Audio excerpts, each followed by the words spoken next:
Hello and welcome back to another episode of Skids and Donuts. Today we are not working on the Volvo 240, we are in fact working on my daily Honda Civic. To cut a long story short, it went for its annual roadworthiness inspection, the MOC, and it failed. But it did only fail on two things. Number one was one singular brake pad was too low. It is what it is. And one shock absorber was leaking.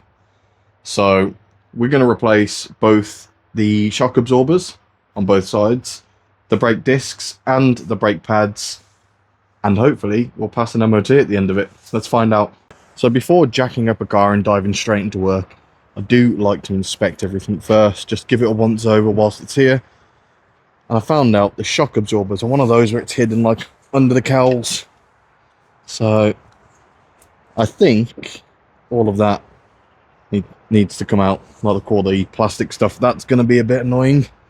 Not the end of the world though. So the wheels are off, and these here are your brake pads. You can see it's a little low. I don't know how well you can see. You can't really see that side. And the shock, yeah, it's a bit soggy. So we'll get that replaced. But I need to figure out how to get under. Somebody's been here before, but I think it's just some of these plastic clips that you just pop off. Well, you know, peel stuff off. So as it turns out, there's just this little plastic thing on there that you can just pop off to get to the top mounts. 3 screws as normal. There's one just back there, which you can't really see very well. I should be able to get to that with a, normal ratchet, hopefully. So what I'm going to do is soak absolutely everything here in WD-40, leave it for about 10 minutes and then come back to it, and do the same to the other side. The other side will have longer. And then we're going to try and get these stupid screws out, which I despise these screws in any brake system. Absolutely despise them.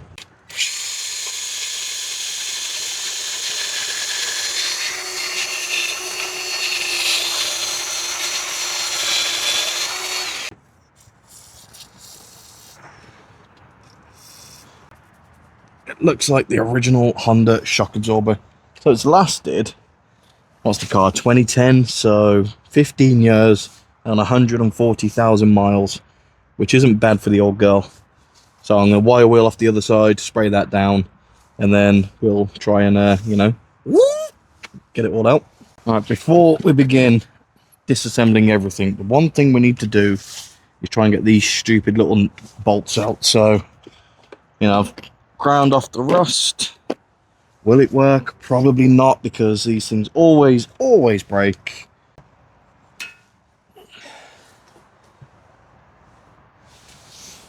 So they're in that tight, they managed to snap my screwdriver. Fantastic. Alright, before we get into the destruction of everything, I'm going to see if I can get these brake bolts off. Yep. That's one. There's the other one.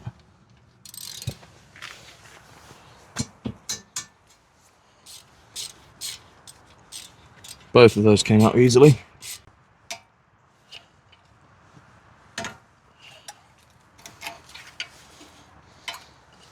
There we go. There's the caliper off. We might give this a clean as well. TRW. It's a good brand. Let's inspect these pads.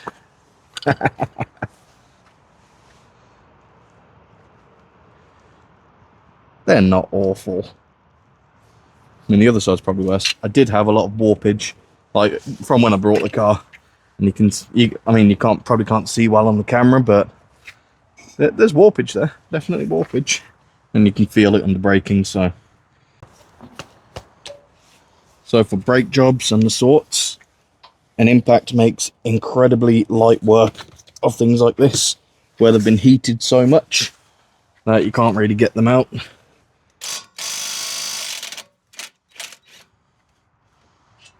There you go. There is the brake bolt.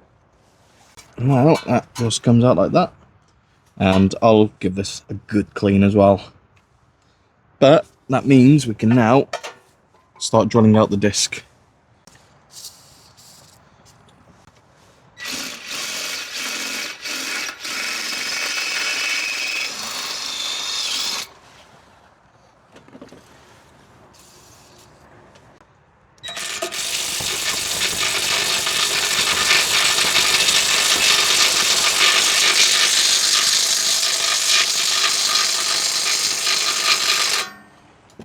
Nope. Yes. Oh my god, my ears are gone.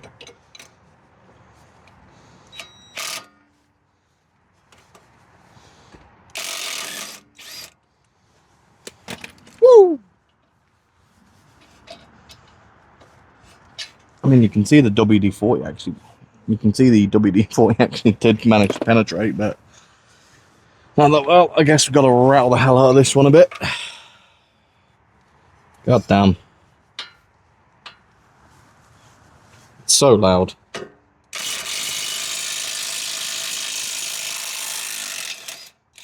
There we go. Alright. Hold that up whilst we get the bolt out. Sweet. Alright, let's keep these together because I will lose them. Let's just sit and hope it actually spins off. It doesn't just spin. There it is. Ready, set, go.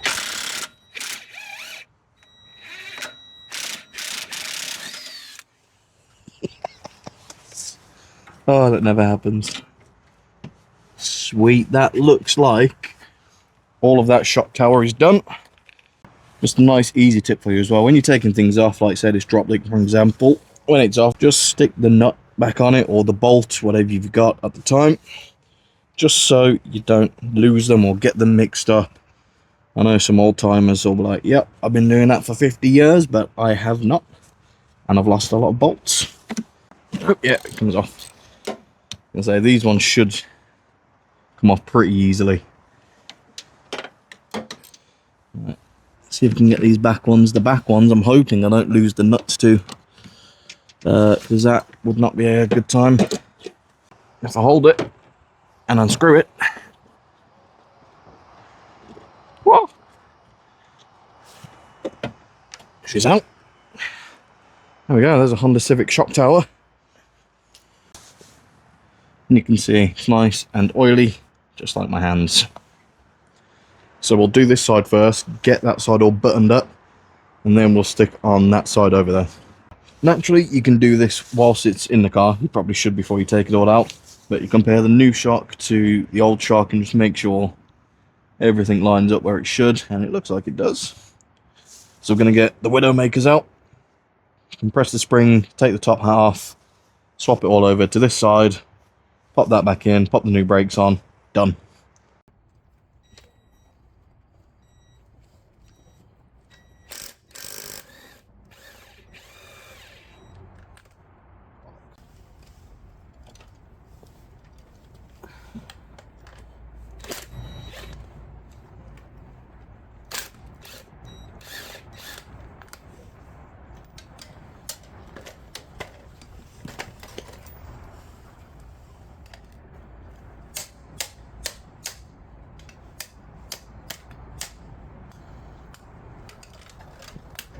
There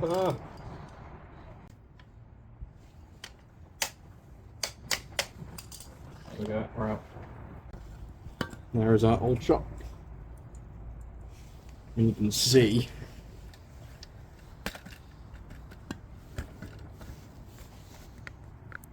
for starters you can see I pushed it down and it doesn't come up, but if you look closely you can see all the fluid.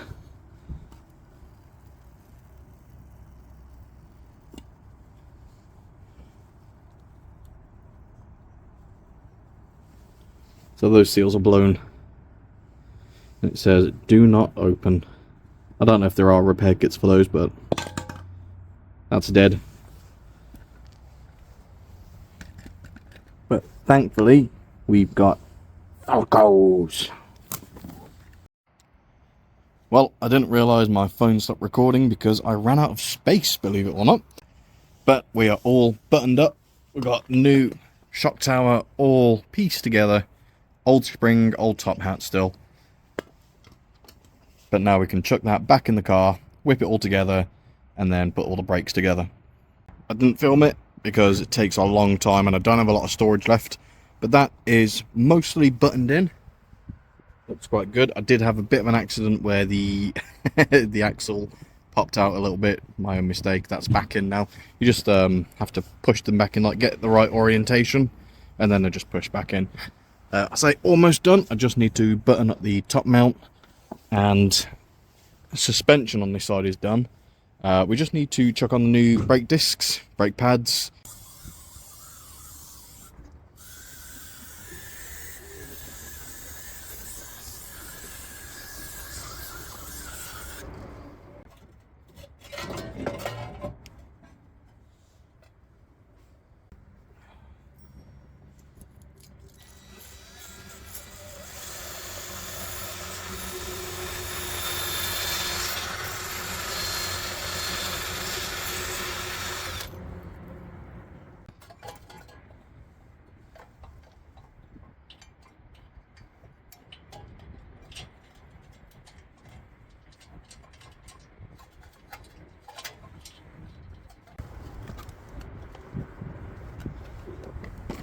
We actually test fit them first, make sure they bloody fit.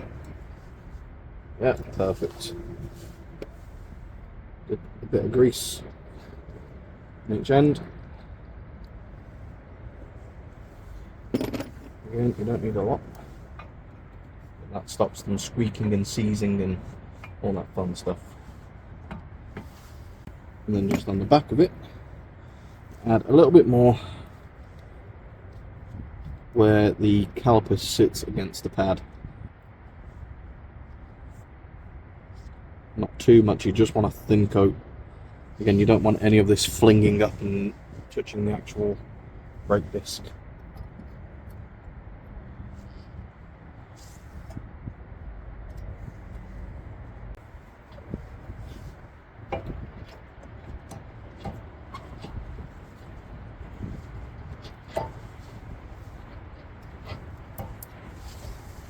Done, and we've got brand new bolts for the caliper as well, which is nice. Let's do some brake cleaning just in case we got grease everywhere, which we did.